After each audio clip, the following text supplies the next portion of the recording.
사자성어 중에 관중지천이라는 말이 있습니다. 이 대롱 구멍 속의 하늘이라는 뜻으로 보는 시야가 좁은 것을, 식견이 좁은 것을 말하는데요. 조금 더 우리에게 익숙한 표현으로는 오물한 개구리라는 표현이 있겠습니다. 이 두 말은 이제 시야가 좁다, 보는 시선이 협소하다, 그래서 적게 보고 경험이 적은 것이 문제다라고 말하는 것이 아니라 그 좁은 시선과 자기의 경험이 전부인 줄 알고 그것으로 남들을 판단하거나 자기가 그것을 자기의 세상의 전부로 알고 살아가는 그 좁은 마음을 꼬집는 말입니다.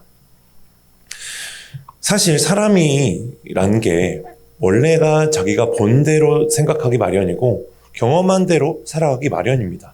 그런데 이제 그게 문제가 되는 것이 왜 그러냐면 그런 내 경험이나 생각이 일부다, 다른 사람은 다를 수 있다라는 것을 알고 살아가면 문제가 되지 않을 텐데 내 것이 맞다, 이게 전부다라고 살아가기 때문에 문제가 되는 것이죠. 오늘 본문에는 그런 관중지천, 오물한 개구리라는 말에 화신인 바리새인들이 나옵니다. 예수님이 맹인의 눈을 뜨게 하신 것을 보고 자기들끼리 아는 걸로 판단하고 정죄하고 예수님을 부인하면서 했던 모든 말들, 예수님이 틀리고 우리가 맞다라는 걸 증명하기 위해서 예수님을 아무것도 아닌 걸로 만들어 버리려고 했던 그 장면을 보면서 예수님을 적대하거나 예수님이 우리에게 가까이 오시는 걸, 우리가 예수님을 구주라 고백하고 살아가는 걸 막는 것은 어떻게 이루어지는 것이고 우리는 거기에 어떻게 대응하고 어떻게 이겨내야 되는지를 한번 살펴보도록 하겠습니다. 태어날 때부터 맹인이었던 사람이 있습니다. 이 사람은 태어날 때부터 보지 못하고 살았죠. 그러다가 예수님을 만납니다. 예수님이 제자들과 함께 지나가다 그 사람을 이렇게 봐요. 구걸하고 있는 사람을 봅니다. 제자들이 예수님께 물어봐요. 예수님, 저 사람은 누구의 죄 때문에 저렇게 맹인이 된 겁니까? 라고 물어보니까 예수님이 아니다, 누구의 죄 때문에 된 것이 아니라 하나님이 하시는 일을 보여주고자 합니다 라고 하면서 그 사람한테 가셔서 땅에 침을 뱉어서 그 침이 묻은 흙을 이렇게 이겨서 그 사람의 눈을 이렇게 발라주시고 말씀하세요. 가서 실로암에 가서 너의 눈을 씻어라. 그러면 보게 될 것이다. 그 사람이 갑니다. 그래서 눈을 씻으니까 보게 되죠. 정말 놀라운 일이 일어난 겁니다. 모든 사람들이 동네에서 저 사람은 누구의 죄 때문이냐, 부모의 죄 때문이냐, 정말 안쓰럽다, 불쌍하게 보던 사람이 갑자기 눈을 뜨고 돌아다니는 겁니다. 너무 놀라운 일이라서 다 가서 물어봅니다. 무슨 일이냐? 또 그 사람 맞냐? 쌍둥이냐? 이러면서 막 물어보니까 내가 그 사람 맞다. 예수라는 사람이 나한테 이렇게 하라고 해서 했더니 눈이 떠졌다.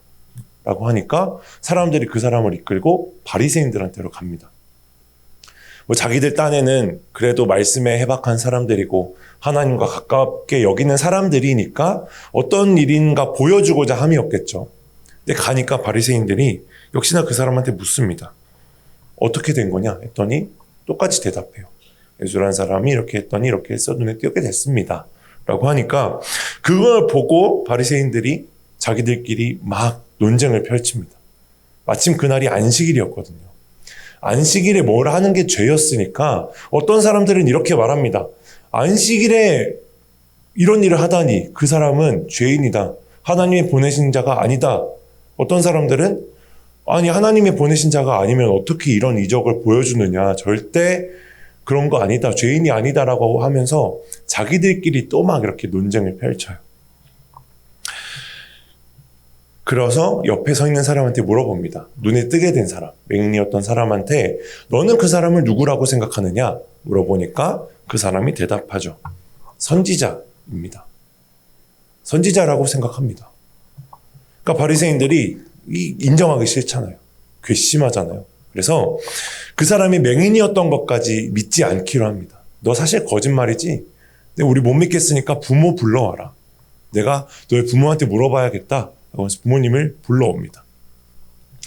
불러다가 물어요. 근데 사실 표현이 묻는 것이지 거의 신문이었겠죠. 바리새인들이 이렇게 둘러싸고 막 이렇게 손가락질하면서 물어보는 겁니다. 진짜 아들 맞냐? 진짜 맹인이었던 거 맞냐? 어떻게 된 거냐? 무슨 일인지 너가 부모니까 말해봐라. 막 추궁을 해요. 그러니까 부모가 이렇게 말하죠. 우리가 말씀드릴 수 있는 건 저 사람이 내 아들이 맞다는 거. 그리고 맹인이었다는 사실입니다. 그 외의 것은 아들이 이미 다 컸으니까 아들한테 직접 물어보세요. 라고 대답을 회피합니다. 근데 사실 제가 만약에 그 아들이었으면 조금 서운했을 것 같아요. 남일 말하듯이 아들 컸으니까 아들한테 물어보세요. 이런 말이. 이 부모와 자식 간이 한 말은 아니지만 자식은 나이가 50, 60이 돼서도 애기처럼 보인다더니 이제는 불리하니까 막 날 등을 떠미네라고 생각했을 것 같은데, 근데 그런 이유가 있었죠. 우리 함께 읽었던 22절에 보면은 이렇게 기록되어 있습니다. 그 부모가 이렇게 말한 것은 유대인들이 누구든지 예수를 그리스도로 시인하는 자는 출교하기로 결의했었대요. 부모도 알았던 겁니다. 알았을 겁니다. 자녀가 눈을 뜨게 되었다는 거 너무 감사하죠. 예수라는 사람이 그랬대요. 너무 감사하죠. 다 알았겠지만 그가 이런 일을 행했고 우리도 그가 대단한 사람이다. 하늘에서 보낸 사람이다라고 생각한다는 걸 말하기가 두려웠다는 겁니다. 출교당할까 봐요. 이 출교라는 것은 아포시나고그라고 하는데 이거는 회당으로부터 쫓아낸다라는 겁니다. 이 회당은 그냥 이런 교회 예배당이 아니에요. 커뮤니티입니다. 공동체예요. 마을 공동체. 모든 사람들이 같이 하나님의 말씀을 나누기도 하고 삶을 나누기도 하고 오가면서 보기도 하는 그런 마을에서부터 쫓아낸다는 말입니다. 너 이제 우리 사람 아니야. 너 저주받았어. 너 죄인이야 라고 낙인 찍어서 쫓아내버린다는 거예요. 한순간에 피부가 다 벗겨진 너무 취약한 상태가 돼버린다는 거죠. 너무 두렵잖아요. 그래서 부모들은 얘기하지 못한 겁니다. 이제 조금 명쾌해지는 것 같습니다. 이 사람들은 이미 예수님이 누구인지 어떤 사람인지 어떤 걸 했는지는 중요하지 않았던 거예요. 이미 그를 그리스도로 시인한 자는 출교하기로 결의해놓고 물어보는 건 무슨 말이냐? 너 입으로 아무것도 아니라고 말해라 라는 질문이었던 거죠. 도대체 무슨 일이 있었느냐라는 건 죄인을 추궁할 때 하는 말인 거죠. 그랬던 겁니다. 그래서 그걸 알았기 때문에 부모도 말하지 못했던 겁니다. 그 사람들의 의도, 예수님을 부인하고자 하는 거, 지금 일어난 일, 아무 일도 아닌 것처럼 죄처럼 만들고 싶어 하던 그런 의도가 다음 이어지는 장면에 조금 더 노골적으로 나옵니다. 부모가 그렇게 말하니까 다시 그 사람을 불러요. 그 사람을 불러서 이렇게 물어봅니다. 어떻게 된 거냐? 너는 하나님께 영광을 돌리라. 우리는 이미 이 사람이 죄인인 줄 알고 있다. 협박인 거죠. 이 말을 하고 있는 우리가 누굽니까? 바리새인들입니다. 율법을 가르치는 사람들이에요. 누구를 점 찍어서 출교하기로 결의할 수 있는 힘이 있는 사람들입니다. 근데 그 사람이 말해요. 너는 하나님께 영광을 돌려. 우리는 저 사람이 죄인인 걸 알고 있어. 이 말이 무슨 말이냐? 저 사람이 죄인이라고 말해라. 그게 하나님께 영광을 돌리는 일인 거다 라고 말하는 거예요. 가장 거룩해야 할 하나님의 영광이라는 단어를 자기들의 의도대로 멋대로 사용하고 있는 거죠. 그게 하나님께 영광을 돌리는 일이야 라고 하면서요. 무엇이 하나님께 영광인지 무엇이 하나님으로부터 이루어진 일인지는 우리가 판단할 테니까 너는 그냥 우리가 원하는 대답을 해. 죄라고, 아무것도 아니라고, 그 사람 아무것도 아니라고 말해 라고 말하고 있는 겁니다. 그러나 은혜를 경험한 사람은 그런 압박에 쉽게 굴복하지 않습니다. 그들의 압박 앞에서도 맹인되었던 자는 이렇게 말합니다. 제가 모르겠습니다만 한 가지 알 수 있는 건 내가 맹인이었다 지금 보는 그것입니다. 내가 맹인으로 있다 지금 보는 그것만은 내가 알겠습니다. 당신들이 어떤 권위를 등에 업고 말하는지는 모르겠고 저 사람이 어떤 사람인지 말하기 원하는지는 모르겠습니다. 내가 말할 수 있는 건 내가 겪은 그 은혜입니다. 내가 겪은 그거 하나입니다. 라고 말하고 있는 겁니다. 이제 보지 못했으나 이제는 내가 보는 것이요. 이 자리에 모여 예수를 그리스도라 고백하는 우리는 무엇을 보고 어떤 것을 마음에 품고 예수님을 믿고 따르고 있겠습니까? 예수님께서 우리에게 주신 은혜, 선물, 믿음, 소망, 그리고 사랑입니다. 그러나 누군가는 그렇게 말할 수 있습니다. 너희가 하나님 안에서 믿고 따르며 누린다는 것들 그거 별거 아니라고요. 살아가는데 무슨 소용이 있냐고요. 너희가 살아가면서 조금 더 많은 것을 누리려면, 좀 더 잘 살려면, 인정받으려면, 영광을 돌리려면 너희가 잘 돼야지. 너희가 잘 살아야지. 믿음, 소망 그거 뭐냐? 너희 마음의 안식을 위한 거 아니냐? 너희 뭘 믿고 따르는 거냐라고 말할 수 있습니다. 그런 압박, 그런 유혹, 그런 말들 앞에서 우리가 승리할 수 있는 방법은 그들보다 대단해지는 게 아닙니다. 그들이 말하는 걸 다 가지고 있는 게 아닙니다. 딱 하나입니다. 오늘 맹인이었던 사람이 대답하는 것처럼 우리가 믿는 것은 딱 하나다. 우리 삶에 뭐가 필요할지 어떤 길을 가게 될지는 우린 모르겠다. 다만 내가 아는 것은 예수를 믿고 나서 내가 살았던 거 그거 하나다. 그 사랑으로 인해 내가 살았던 거 그거 하나다라고 말하는 겁니다. 고백하는 겁니다.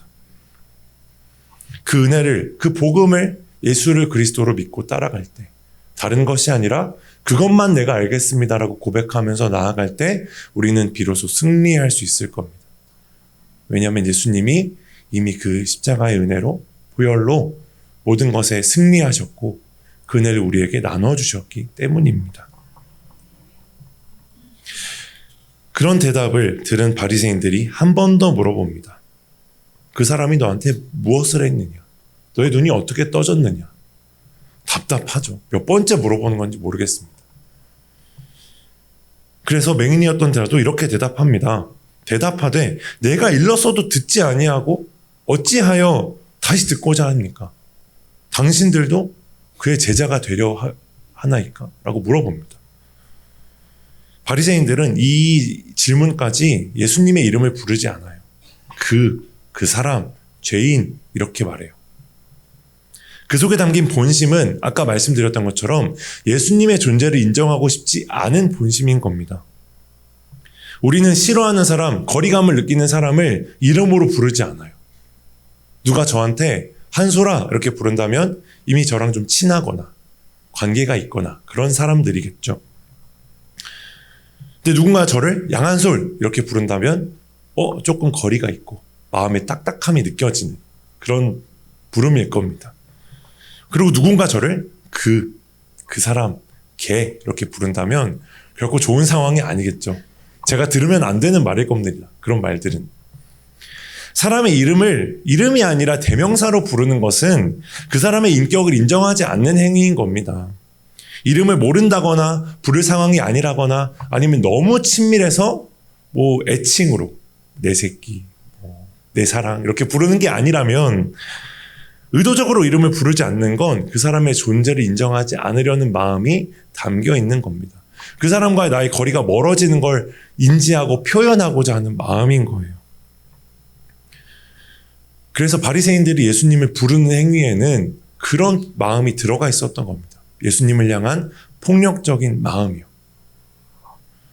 심지어 그가 행했던 일을 이미 예수님을 죄인이라고 특정하고 종용하는 사람들한테 고지고대로 말할 수 있겠습니까?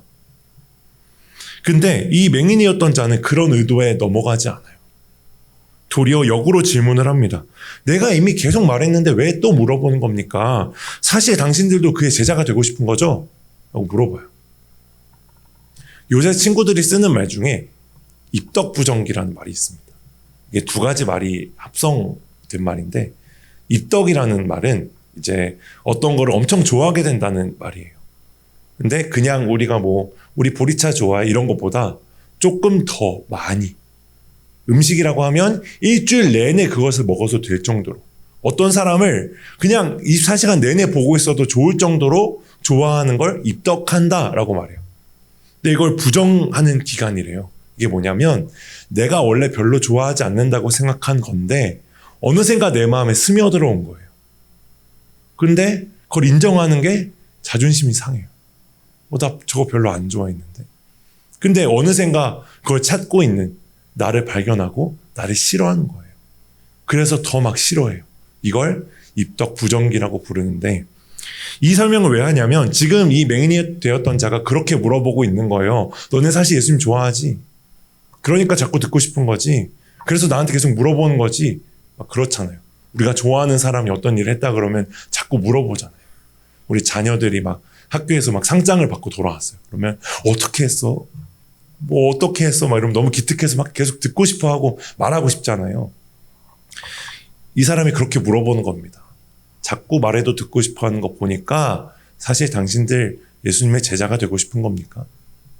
그러니까 바리새인들이 노발대발해요. 욕을 합니다. 그들이 28절, 29절에 이렇게 기록되어 있어요. 그들이 욕하여 이르되 너는 그의 제자이나 우리는 모세의 제자라. 하나님이 모세에게는 말씀하신 줄 우리가 알거니와 이 사람은 어디서 왔는지 알지 못하니라. 너는 그의 제자지만 우리는 모세의 제자다. 너는 우리가 죄인이라고 판단하는 그 사람의 제자, 나사렛에서 온 그 시골 사람의 제자라고 말하지만 우리는 하나님이 직접 말씀하신 우리의 지도자 모세의 제자다라고 그걸 부인하고 있는 거예요. 어딜 감히 그런 말을 하느냐. 우리는 율법을 따르는 사람들이다. 모세의 제자다라고 말하면서 그 권위를 드러내면서 너가 틀리고 우리가 맞아. 너가 하는 말 다 아니고 우리가 하는 말이 맞는 거야 라고 말을 하고 있는 겁니다. 근데 재미있는 것은요, 이 사람이 눈을 뜬 것이 거짓이 아닙니다. 이미 본인들도 알고 있을 거고 거기 살았던 모든 사람들이 봤을 거예요. 이미 사실이라는 것을요. 그리고 그건 무엇보다 사람이 할 수 없는 일이죠. 누구의 힘을 빌어서든 할 수 없는 일입니다. 그걸 알면서도 자기들의 기준에 맞지 않으면 배제하는 거고 자기들의 입맛에 맞지 않으면 자기들을 위협하면 자기들이 믿고 따르는 것을 찔러 들어오면 아니라고 하는 겁니다. 이 대롱 속의 하늘을 보면서 이것만이 하늘이야. 다른 것은 다 틀렸어. 라고 말하는 그 우물한 개구리처럼요. 맹인이었던 사람도 30절에서 이것을 꼬집고 있습니다. 이 사람이 내 눈을 뜨게 하였으되 당신들은 그가 어디서 왔는지 알지 못한다고 합니다.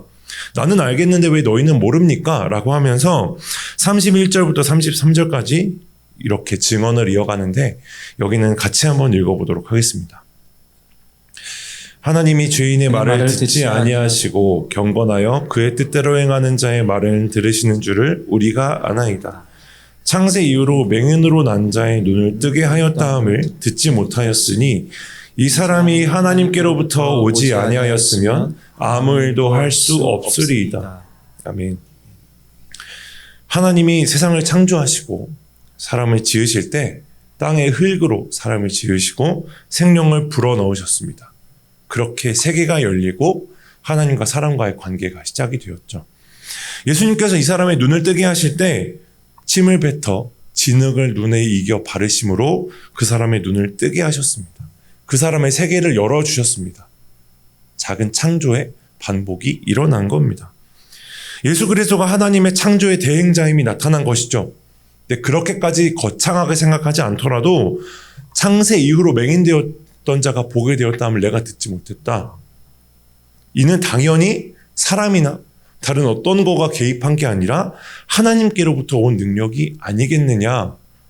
나는 알겠는데 왜 너희는 모른다고 말하느냐 라고 물어보고 있는 것입니다. 이 말을 들은 바리새인들은 어떻게 하냐? 그를 쫓아냅니다. 너 나가, 너 가. 이유는 너가 온전히 죄 가운데 나서 우리를 어디 감히 가르치려 하느냐? 괘씸하니까 가였지만 사실은 그 사람을 이겨낼 말이 없었던 겁니다. 더 이상 부인할 수 없었던 거예요. 그러니까 그냥 보낸 겁니다. 할 말 없으니까 가. 그렇게 자신들의 계급과 아는 것과 신분을 내세워서 압박하던 사람들이 예수를 선지자며 그리스도이다, 하나님께로부터 왔다라고 말하면 출교할 거야 라고 말했던 사람들이 지금 예수님께서 하나님께로부터 온 자가 맞지 않느냐, 그 능력이 하나님께로부터 온 것이 맞지 않느냐라고 말하는 사람을 그냥 보낸 거예요. 진 겁니다. 바리새인들이 그 사람의 그 한마디에 패배한 거예요. 오늘 우리는 이 바리새인들의 행동과 말을 통해서 우리의 믿음을 흔드는 목소리들, 하나님과 가까워지게 하지 못하는 그 목소리의 방법을 보았습니다. 그들은 특정한 대상을 말하는 건 아니지만 그것은 먼저 하나님께서 하신 일을 부인합니다. 별거 아닌 것으로 만듭니다. 그로 인해서 하나님의 존재를 우리 마음 가운데서, 삶 가운데서 자꾸 지우려고 합니다. 그거 아니야. 별거 아니야. 라고 하면서요. 그 뒤에는 자기들의 대단함과 가치를 내세웁니다. 이게 필요한 거야. 이게 맞는 거야. 너희가 살아가기 위해선, 잘 되기 위해선, 잘 살기 위해선 너희가 말하는 게 아니라 우리가 가진 게 맞는 거야. 세상의 영광, 사람들이 부러워하는 가치들, 가지고 싶어 하는 것들, 그게 맞는 거야. 그걸 따라야 해. 라고 우리를 압박합니다. 때론 비난하기도 하고요. 우리를 부인하기도 합니다. 그런 경험이 여러분들 있으셨을까요? 저도 이 말씀을 준비하면서 이 저의 짧다면 짧고 길다면 나름 긴 이 시간을 좀 되돌아봤습니다. 좀 있더라고요. 그래서 혼자 막 생각해보면서 만나기만 해봐라. 내가 그냥 콧잔등을 이렇게 생각하기도 하고 어떤 거는 그냥 그러겠군 하고 넘기기도 했는데 그 중에 가장 담백하면서도 가장 인상 깊었던 순간을 한번 잠깐 나눠보려고 합니다. 때는 바야흐로 2008년, 2009년 제가 고등학교 2, 3학년 때였습니다. 제가 대학 진학을 앞둬서 이제 학교에는 저를 엄청 압박하는 목소리들이 많았어요. 선생님들이 그랬죠. 또 제가 다녔던 학교가 요새는 그런 표현 많이 안 하는 것 같은데 그래도 저 때는 좀 파락군이라고 하면 조금 그래도 먹어준다. 그런 사람들이 모인 곳이잖아요. 거기서 학교를 다녔기 때문에 온통 막 난리였어요. 무슨 반, 무슨 대학반, 무슨 대학반 나뉘어가면서. 그래서 이제 가장 중요하게 다뤄지던 주제는 역시나 진로였습니다. 그래서 조사를 했어요. 어느 대학 가고 싶니? 뭐가 되고 싶니? 저는 썼죠. 신학교. 장로의 신학대학교 쓰고 직업란에 목사 이렇게 썼어요. 그걸 굳이 뭐 이렇게 숨기거나 하려고 하지도 않았어요. 전 중학생 때부터 그렇게 말하고 다녔기 때문에 이미 친구들도 다 알았고 중학교 3학년 때 담임 선생님은 이걸 보더니 야 나도 집사야 그러면서 막 어떡하라는 거지? 이러면서 저를 막 응원하고 격려한다. 기도할 게 막 했거든요. 때리지나 말지. 근데 어쨌든 너무 감사한 그런 경험이 있었는데 선생님들 중에 딱 두 분 수학 선생님 그리고 고3 때 담임 선생님은 그러지 않았어요. 굉장히 적대적이었습니다. 수학 선생님은 틈만 나면 제 꿈을 비하하기를 주저하지 않았습니다. 사실 그 당시에 그 선생님이 했던 표현이 너무 지나쳐서 이 자리에서 말씀드릴 수는 없겠습니다만 이런 식이었어요. 목사? 그거 그냥 교회 빌부터 사는 사람 아니냐? 너 별 볼 일 없는 사람 되려고 하는 거야. 그러니까 네가 그 모양이지. 라고 틈만 나면 이렇게 말했습니다. 담임 선생님은 이제 제가 자꾸 방학 때 수련회 가고 뭐 평소에도 저녁에 학교 나와서 공부 안 하고 막 선생님 저 부흥회 가야 되는데요. 막 이렇게 하니까 괘씸했나 봐요. 그러니까 야 신학교 어차피 공부 못한 애들이 가는 거 아니야? 너는 목사 할 거니까 공부하지 말고 저 뒤에 가서 청소나 해. 봉사해 봉사. 사랑을 베풀어라. 이러면서 좀 조롱했죠. 그런 말을 들으니까 화가 나요 안 나요? 너무 많이 나서 굳게 결심을 했습니다. 내가 저 콧장등을 확 눌러주겠다. 공부를 진짜 열심히 해서 성적으로 내가 인정을 받겠다 하고 막 열심히 공부했습니다. 나름대로 성과도 거뒀습니다. 그 선생님이 저한테 이제 수능 성적표 보고는 혹시 신학교 말고 다른 학교를 쓰면 안 되냐 라고 이제 제안을 해주실 만큼 또 잘 봤습니다. 싫어요. 저 신학교 써주세요 라고 이제 턱 지켜들고 꺼드럭대면서 이렇게 나왔는데 지금 생각해보니까 그 선생님들한테 저의 그런 결심과 메시지가 남았을까? 라는 의문이 들더라고요. 나의 그런 나름대로 가졌던 그리스도인으로서의 책임감? 하나님 목사라는 직업을 모욕해 내가 인정받고 너희 콧잔등을 눌러주겠다라는 그런 마음이 남았을까? 들렸을까? 생각해보니까 아닌 거죠. 그냥 남았던 건 제 성적표, 그 등급, 제가 간 학교 이름 정도였을 겁니다.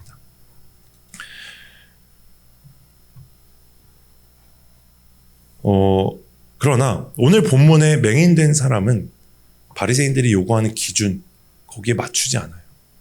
그것으로 그들이 이겨내겠다? 변론하지 않습니다. 그냥 자기가 겪은 거 하나만 갖고 밀고 나가는 거예요. 내가 가진 거, 내가 지금 보는 그것만 갖고 밀고 나가는 겁니다. 그들을 설득하려고 하지도 않아요. 그냥 이해가 안 된다는 듯이 말하죠.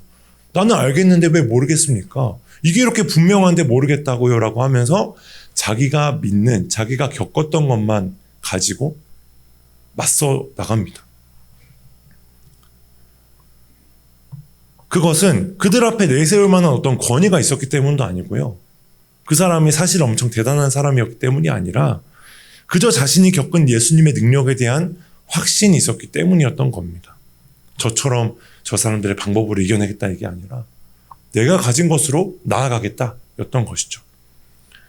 생각해보면요, 이 사람 태어나서부터 평생 보지 못하다 이제 보게 된 겁니다. 앞에 뭐가 뭔지 구별도 못했을 거예요. 그냥 소리로만 듣고 손으로만 만지던 게 눈앞에 펼쳐져 있으니까 너무 혼란스러웠을 겁니다. 이게 뭐지? 이게 누구지? 목소리 들으니까 알겠네? 내가 들어보니까 알겠네? 이렇게 짐작만 했을 겁니다. 그러면서도 그런 상황 가운데서도 그는 말하는 겁니다. 다 모르겠습니다. 근데 제가 아는 거 딱 하나는요. 제가 지금 보고 있다는 사실, 그걸 예수가 했다는 거 그거 딱 하나입니다. 이렇게 말하고 있는 겁니다. 부모도 두려워서 말하지 못했던 것들, 모든 사람들이 두려워했던 그들, 자칭 율법 전문가, 나를 출교할 수도 있는 그 사람들 앞에서 당당히 말하고 있는 겁니다. 나는 알고 있습니다. 부인할 수 없습니다. 사랑하는 성도 여러분, 우리 역시 연약하고 부족해서 눈앞에 닥쳐오는 삶을, 그 질문들을 감당하기 어려울 때가 분명히 있을 겁니다. 우리를 무너뜨리려 하는 것들은 그렇게 우리 안에서, 우리 삶에서 하나님과 예수님 인도하시는 성령님의 존재와 가치를 자꾸 지우려고 합니다. 다른 것으로 채울 수 있다 착각하게 하죠. 우리가 살아감에 있어서 그다지 중요하지 않고 필요하지 않은 것이라고 우리를 설득하려 합니다. 때로는 협박합니다. 윽박 지릅니다. 진짜 그거 충분해? 진짜 그거로만 살 수 있어? 아니잖아. 너 이거 내려놓을 수 있어? 라고 계속해서 물어볼 겁니다. 그러나 우리는 알고 있습니다. 그들이 말하는 것이 아니라 우리를 살리시는 것은 따로 있는 것을요. 우리를 살 수 있다는 소망을 가지고 보게 하는 것은 오직 그리스도 예수님 뿐인 것을 우리는 알고 있습니다. 그것이 우리가 고백해야 할 지금 보는 그것인 줄로 믿습니다. 그렇습니다. 우리가 알 수 있는 단 한 가지 사실은 예수 그리스도께서 우리를 구원하셨다는 사실입니다. 그 모든 압제와 죄와 사망으로부터 우리를 해방시키시고 우리로 하여금 영생을 꿈꾸게 하셨으며 어제를 감사하고 내일을 기대할 수 있는 소망을 주셨습니다. 그 모든 것을 사랑으로 우리에게 허락하셨다는 것을, 그것이 우리가 보는 그것임을, 우리가 고백해야 하는 유일한 것임을 잊지 않으시기를 바랍니다. 그것을 붙들며 나아갈 때 하나님은 우리를 승리하게 하실 것입니다. 지지 않게 하실 것입니다. 그렇게 허락하시는 승리와 평안과 은혜가 저와 여러분들에게 늘 함께 하시길 소망합니다. 이 시간 우리 함께 찬양하고 또 기도하는 시간 가지려고 합니다. 모든 상황 속에서라는 찬양, 또 가사 묵상하시면서 다시 한번 결단하고 고백하는 시간 갖도록 하겠습니다.